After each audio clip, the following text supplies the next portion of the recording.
दोस्तों, आने वाले एपिसोड में ऐसा भावुक और दिल दहला देने वाला मोड़ आने वाला है जो इस कहानी की दिशा हमेशा के लिए बदल देगा। एक तरफ पूरा परिवार भगवान से सिर्फ एक चमत्कार की उम्मीद लगाए बैठा है, तो दूसरी तरफ मौत और जिंदगी के बीच झूल रहे विक्रांत की हालत हर गुजरते पल के साथ और भी नाजुक होती जा रही है। मन्नत की आंखों से आंसू रुकने का नाम नहीं ले रहे, जबकि परिवार का हर सदस्य सिर्फ एक ही प्रार्थना कर रहा है कि इस बार भगवान उनका साथ दें। लेकिन किसी को भी यह अंदाजा नहीं है कि उसी समय अस्पताल के अंदर एक ऐसी खतरनाक साजिश रची जा रही है जो विक्रांत को हमेशा के लिए उसके परिवार से दूर कर सकती है। एपिसोड की शुरुआत मंदिर के शांत वातावरण से होती है। पूरे परिवार के हाथ जुड़े हुए हैं। हर कोई भगवान के सामने सिर झुकाकर एक ही दुआ मांग रहा है। सबसे ज्यादा टूटी हुई दिखाई देती है वह महिला जिसने कभी अपनी गलतियों की वजह से मन्नत और बच्चों को बहुत दर्द दिया था। आज उसकी आंखों में सिर्फ पछतावा है। वह रोते हुए भगवान से कहती है, भगवान प्लीज इस बार बच्चों और मन्नत को निराश मत करना। मैंने इन्हें पहले ही बहुत तकलीफ दी है। अगर मेरी गलतियों की कोई सजा है तो मुझे दीजिए, लेकिन विक्रांत को उसके परिवार से मत छीनिए। पहली बार मैं दिल से चाहती हूँ कि वह सही सलामत अपने घर वापस लौट आए। उसकी आवाज कांप रही होती है, आंखों से लगातार आंसू बह रहे होते हैं। परिवार के बाकी सदस्य भी भावुक हो जाते हैं। उधर अस्पताल में डॉक्टर विक्रांत की हालत संभालने की पूरी कोशिश कर रहे होते हैं। मॉनिटर पर उसकी धड़कनें कभी तेज होती हैं तो कभी अचानक धीमी पड़ जाती हैं। डॉक्टर बार बार कहते हैं कि अगले कुछ मिनट बेहद महत्वपूर्ण हैं। इधर मंदिर में मन्नत हाथ जोड़कर फूट फूट कर रोने लगती है। वह भगवान से कहती है, ऐसा क्यों कर रहे हैं? हमने आखिर किस बात की इतनी बड़ी सजा पाई है? प्लीज ऐसा मत कीजिए। एक बार फिर से मेरी दुनिया मत उजाड़िए। उसकी चीख सुनकर मंदिर में मौजूद हर व्यक्ति की आंखें नम हो जाती हैं। इसी बीच पूरे मंदिर में वाहे गुरु का जाप शुरू हो जाता है। परिवार के सभी सदस्य एक साथ प्रार्थना करने लगते हैं। मन्नत कांपती हुई आवाज में कहती है, वाहे गुरु, 1 साल बाद विक्रांत हमें वापस मिले हैं। उन्हें अपने परिवार की यादें लौटने ही वाली थीं। वह फिर से हमारी जिंदगी का हिस्सा बनने वाले थे। लेकिन अब ऐसा क्यों लग रहा है कि किस्मत फिर से उन्हें हमसे छीनने की कोशिश कर रही है? बाबा जी, इस बार प्यार की जीत होने दीजिए। कोई चमत्कार कर दीजिए। उधर अस्पताल में अचानक विक्रांत की धड़कनें तेजी से गिरने लगती हैं।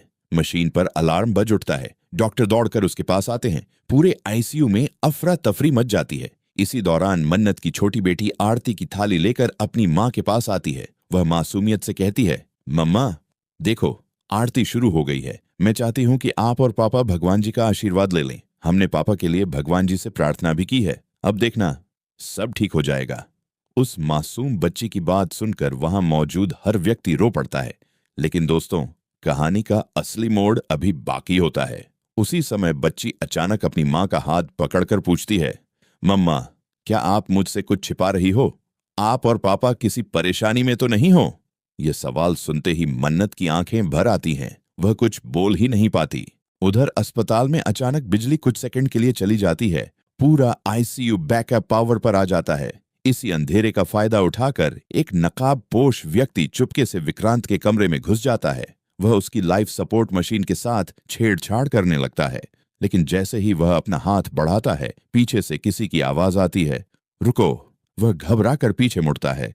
सामने अस्पताल का एक वार्ड बॉय खड़ा होता है। लेकिन अगले ही पल पता चलता है कि वह कोई साधारण वार्ड बॉय नहीं, बल्कि क्राइम ब्रांच का अंडरकवर ऑफिसर है, जो कई दिनों से अस्पताल में छिपकर इस पूरे मामले की जांच कर रहा था। दोनों के बीच हाथापाई शुरू हो जाती है। उधर डॉक्टर किसी तरह विक्रांत को बचाने की कोशिश कर रहे होते हैं। तभी विक्रांत की उंगलियां हल्की सी हिलती हैं। डॉक्टर उत्साहित होकर कहते हैं, रिस्पॉन्स मिल रहा है, मरीज होश में आने की कोशिश कर रहा है। लेकिन दोस्तों, सबसे बड़ा धमाका अभी बाकी था। जैसे ही विक्रांत धीरे धीरे आंखें खोलता है, वह सबसे पहले एक ही नाम लेता है, मन्नत। यह सुनते ही डॉक्टर तुरंत परिवार को खबर देते हैं। पूरा परिवार खुशी से झूम उठता है। लेकिन अगले ही पल विक्रांत घबरा कर कहता है, मन्नत को बचाओ, वह खतरे में है। जिसने मुझ पर हमला करवाया था वही अब उसके पीछे है। ये सुनते ही सभी के चेहरे का रंग उड़ जाता है। मन्नत को तुरंत फोन किया जाता है, लेकिन उसका मोबाइल स्विच ऑफ मिलता है। उधर मंदिर से लौटते समय मन्नत की कार का पीछा एक काली एसयूवी करने लगती है। उसे पहले तो कुछ समझ नहीं आता, लेकिन कुछ ही देर बाद वह महसूस करती है कि कोई उसका पीछा कर रहा है। वह गाड़ी तेज कर देती है। पीछे वाली गाड़ी भी रफ्तार बढ़ा देती है।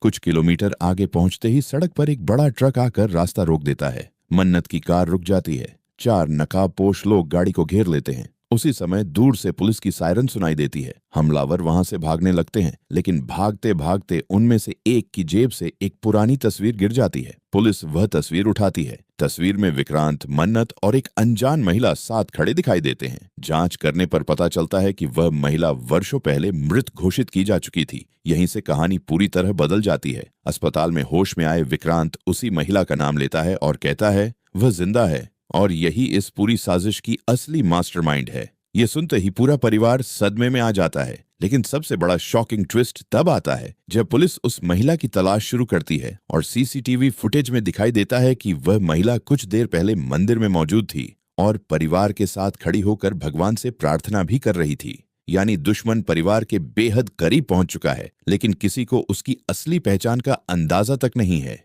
अब सवाल यह है कि क्या विक्रांत पूरी तरह ठीक होकर उस महिला का सच सबके सामने ला पाएगा? क्या मन्नत पर मंडरा रहा खतरा टल जाएगा? क्या भगवान उनकी प्रार्थना सुनेंगे और इस बार प्यार की जीत होगी? या फिर यह चमत्कार किसी नए तूफान की शुरुआत साबित होगा? इन सभी सवालों के जवाब आने वाले एपिसोड में मिलने वाले हैं। इतना तय है कि हर कुछ मिनट में एक नया खुलासा होगा। हर सीन के साथ सस्पेंस और बढ़ेगा और आखिरी 5 मिनट में ऐसा शॉकिंग ट्विस्ट सामने आएगा जो पूरी कहानी को नई दिशा दे देगा। अगर आपको भी लगता है कि अब विक्रांत और मन्नत की जिंदगी में सबसे बड़ा सच सामने आने वाला है, तो कमेंट करके जरूर बताइए कि आपके हिसाब से इस पूरी साजिश का असली मास्टरमाइंड कौन है। साथ ही ऐसे ही latest TV serial updates, high retention story narration और धमाकेदार ट्विस्ट सबसे पहले पाने के लिए हमारे चैनल को सब्सक्राइब करना बिल्कुल न भूलें।